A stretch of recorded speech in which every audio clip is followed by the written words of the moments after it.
તમે ભાવથી જો આ શિવ કથા સાંભળો ને તો તમારી પણ મુક્તિ નિશ્ચિત છે. પાપ તો બધાય ધોવાઈ જ જશે, પણ મુક્તિ પણ મળી જશે.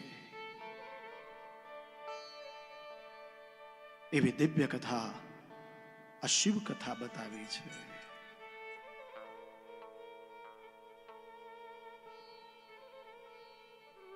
ઇત્યે તત્કથિતમ પુણ્યમ ઇતિહાસ મગાપહમ શિવા શિવપરા નંદમ નિર્મલમ ભક્તિવર્ધનમ. જે શિવનું નામ સાંભળે છે ને, હૃદયમાં ભક્તિ બિરાજમાન થાય છે અને શિવની સમીપ, શિવની નજીક એ ભક્તગણ પહોંચે છે. એવો આ ઇતિહાસ જે તમે સાંભળ્યો. યઈદમ શૃણુયાદ ભક્ત્યા કીર્તયેદ વા સમાહિત સ ભુક્ત્વા વિપુલાન ભોગાન અંતે મુક્તિ વવાપ્નુયાત. જે આ ઇતિહાસની કથા સાંભળે ને કીર્તિવાન બને છે, ભક્તિવાન બને છે, યશવાન બને છે, વિપુલવાન બને છે. એવી દિવ્ય કથા છે.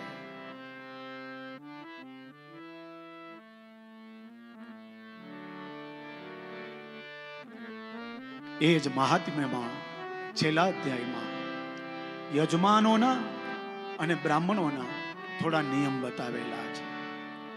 સૂત સૂત મહાપ્રાજ્ઞ વ્યાસ શિષ્ય નમોસ્તુતે ધન્યસ્ત્વં શિવ વરિયોસી વર્ણનીય महद गुण. यजमानों का और ब्राह्मणों का यानी कि आचार्य जी का थोड़ा नियम बताया है महात्म्य के 6ठे अध्याय में. क्या क्या नियम है? सबसे पहला नियम है, कोई भी कथा करनी है ब्राह्मण के पास चाहिए, वक्ता के पास चाहिए, मुहूर्त लीजिए. અત્યારે તો સમય થોડો ચેન્જ થઈ ગયો છે. આપણે બ્રાહ્મણને એમ કહીએ કે આ સમયમાં અમારે કથા કરવી છે. બોલો હર હર મહાદેવ. એવું ન હોય.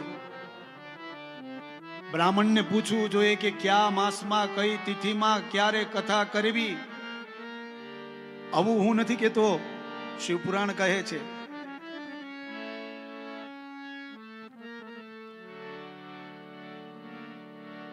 અને પછી બ્રાહ્મણ મુહૂર્ત આપે.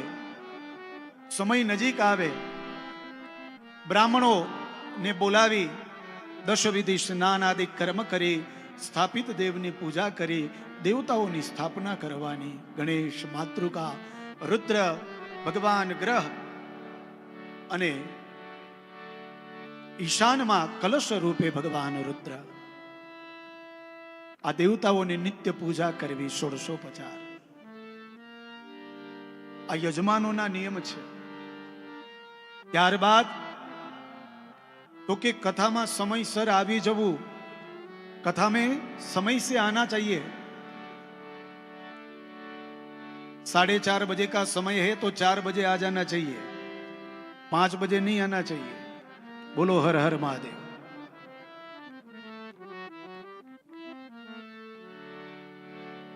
एक गाम में આવી રીતે મેં કીધું ને તો સામેથી અવાજ આવ્યો કે દાદા અમારા ગામમાં તમે ગમે તેટલું કહેશો ને કાંઈ ફરક પડશે જ નહીં, 5 વાગે જ આવશે. બોલો હર હર મહાદેવ. પણ મને તમારા ઉપર ભરોસો છે, તમે આવું કહેશો નહીં અને તમે સમયસર આવી જાશો.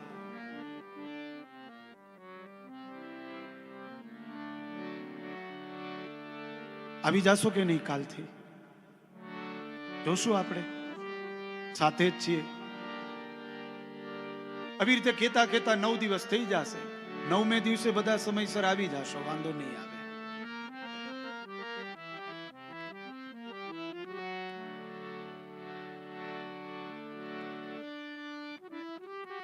ત્રણ કલાક કાઢી લેવી.